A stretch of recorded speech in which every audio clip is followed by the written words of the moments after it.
around the player. And what it will actually show you can be determined by your render distance. By making it higher, you're able to actually see further out, but it doesn't mean that things way out there will actually work, because this is ran by the simulation distance. So if we would drop this all the way down to just 5 chunks, which means 5 chunks beyond the chunk where I'm standing in a big square is the area where stuff can happen, like mobs moving around, fire burning things, and anything that kind of moves and feels alive inside your Minecraft world.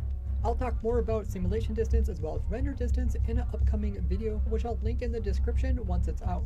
And because this area moves with the player, that means the area that you just left is now going to be unloaded for your game. And this is why it's normally not possible to load chunks without a player, because when you leave the area or go into a different dimension, everything that you had loaded before will unload completely from the game and will just freeze in the last position that you've seen it. So if we could automatically load chunks without the player, we could do a lot of cool things. And the way we can chunk load is actually pretty easy. All you need to have is a entrance end portal, which has these portal blocks in it. And then anytime an entity goes through that portal block and makes it over into the end dimension, it's going to load an area around it. You can tell if something's an entity just by turning on hitboxes by pressing F3 plus B. And if you see this little line around something, it's an entity and you are one as well. And when an entity goes through the portal, the amount of time it's going to load the other dimension is for 15 seconds after it went through. And we can actually detect this as they have some commands which are actually telling what's going on in the other dimension without us having to be there. So let's go over and see exactly how big an area it's being loaded. So first off, when you come over here to end dimension, you are placed in the very center of this obsidian platform, and everything you send through will also be placed there. So if we go ahead and turn on the chunk borders, you guys can see the edges. This is what a chunk actually looks like. It's 16 by 16 and it goes from top of the world all the way down to the very bottom. And this is how the game can load parts around you without loading everything. It just sees how many of these little squares it needs to put around you and then just removes any of them that are so far out away from you. And since our initial entity that we threw the end portal landed here, it is technically inside of this chunk. And once it comes through, it not only will load this chunk, but it'll also load a band of chunks all the way around it. They're colored green because these are some of the most useful chunks. This is where entities can do stuff, such as like mobs can grow up. They're able to walk around in here and pathfind, and things like items can despawn and get moved by water, which has a lot of cool uses, which we'll look into later. Now, just because it is entity processing doesn't mean that crops will grow, because this is actually done by random ticks, which only occur around where the player is standing. The red ones are just outside the green ones. These are the block processing or redstone processing. Block processing is anything to do with blocks. So blocks can change, like you can see this repeater can turn on and off. Pistons can retract and extend. Blocks can change states, like these rails can turn on and off. But when it comes to actual entities, if they get moved into these chunks here, as soon as they end up over here, since this is only a redstone processing chunk, it cannot process entities. So what will happen is the game will just stop the entity from moving and it won't process any more of its movement. So the minecart will just be stuck on the edge like this. Where entity processing chunks can move both entities and blocks, but the block processing can only do blocks.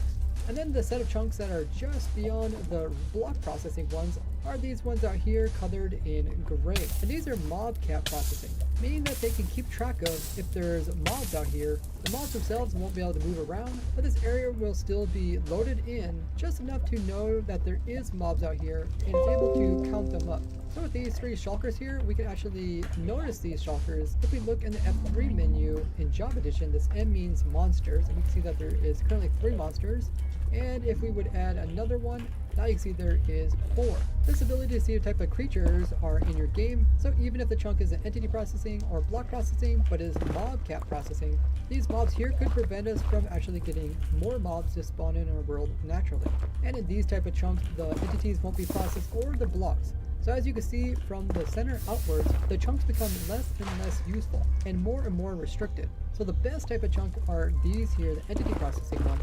And every time one entity gets dropped into the end dimension, this is the area which is going to be loaded. So we're going to get a total of 9 of these entity processing chunks.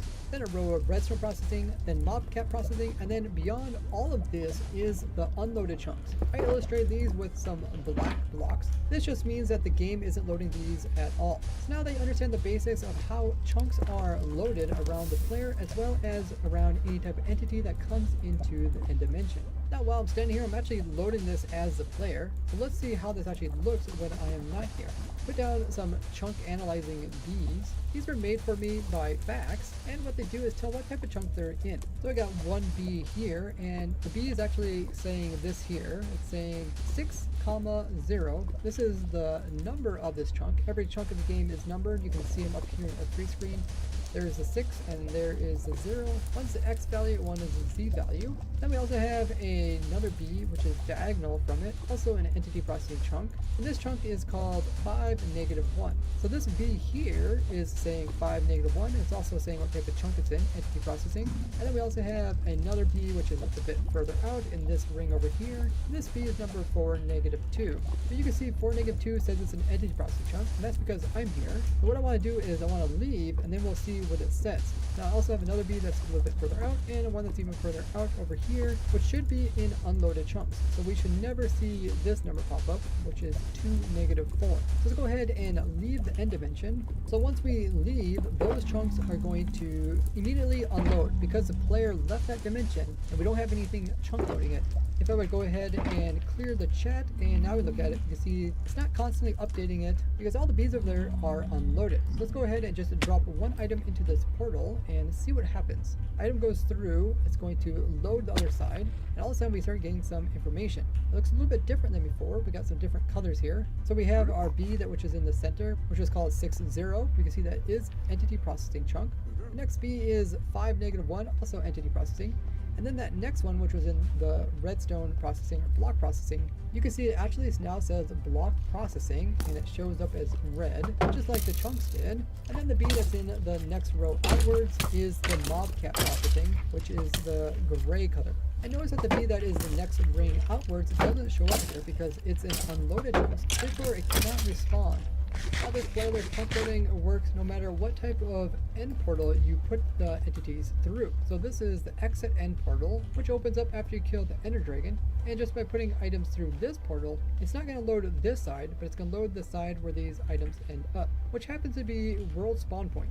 So imagine the items are going out of the exit end portal, and then they're landing here at the world spawn point, which is also known as your spawn chunks. And because they're coming through the end portal, they're also loading the 3x3 area of entity processing, as well as the ring of block processing, and the final ring of mobcat processing.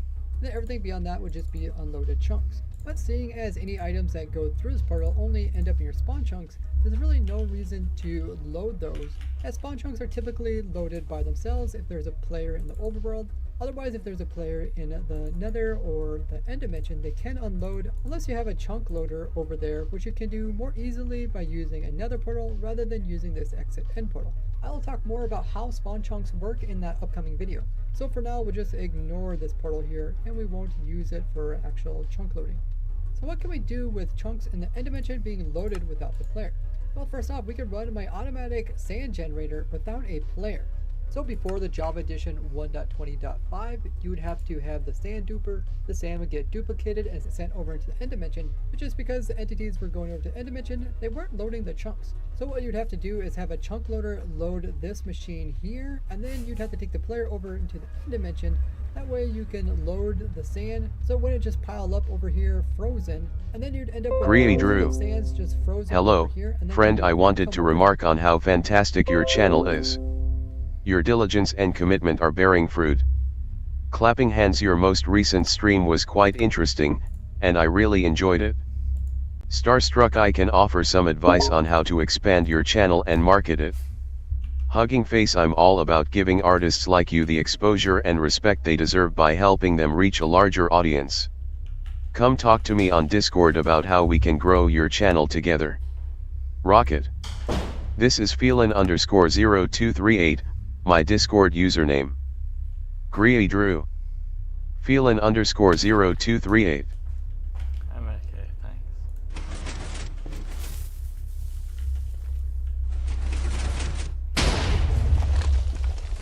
The_real_Manxer. Hello. Yo, what's up, the real Manxer? How you going?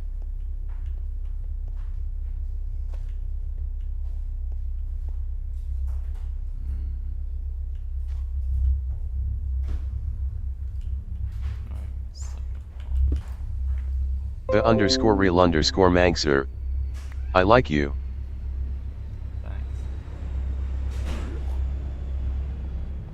The underscore real underscore Mangser. Not in that way like. Just like a puff.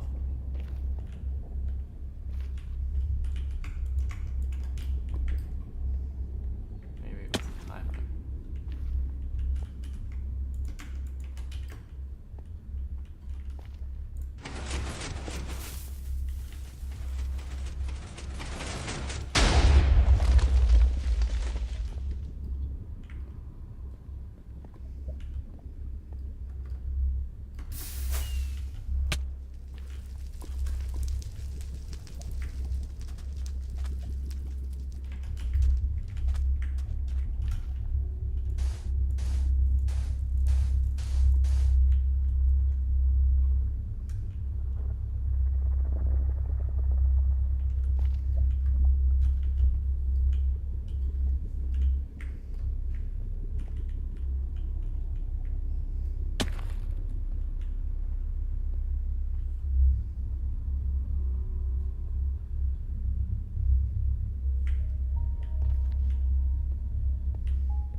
There we go.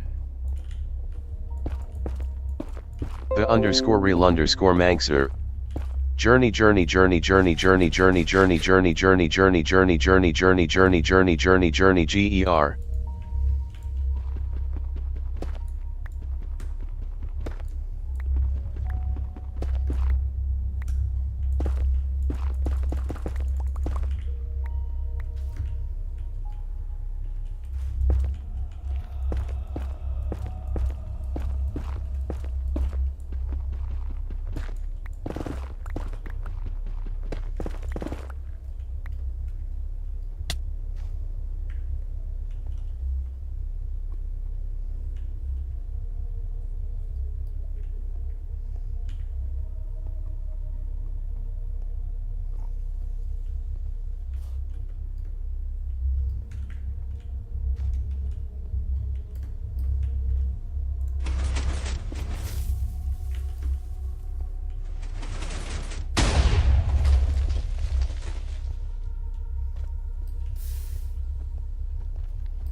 The underscore real underscore Mangser. Pat pat pat pat. That is definitely an interesting pronunciation of that.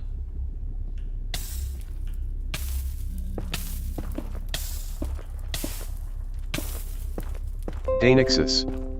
Hi. What's up? The underscore real underscore Mangser. Don't die, bro. Don't even worry.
The underscore real underscore Mangser. Do you like Mike Hunt? The underscore real underscore Mangser. Or Annie Gur. Do you realize I've been to a school, right? I know jokes school children.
The underscore real underscore Mangser. I want to die. The underscore real underscore Mangser.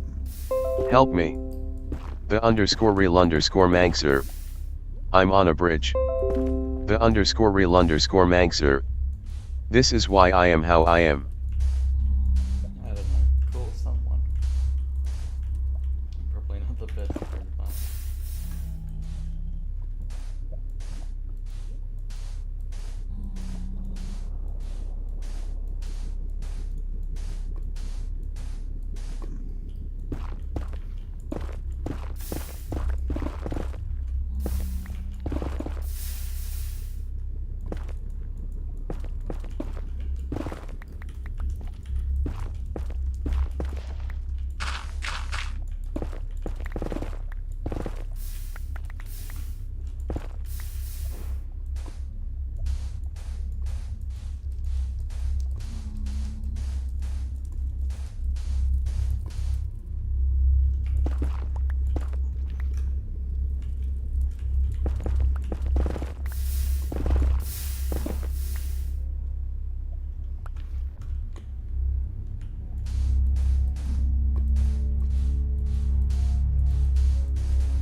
The underscore real underscore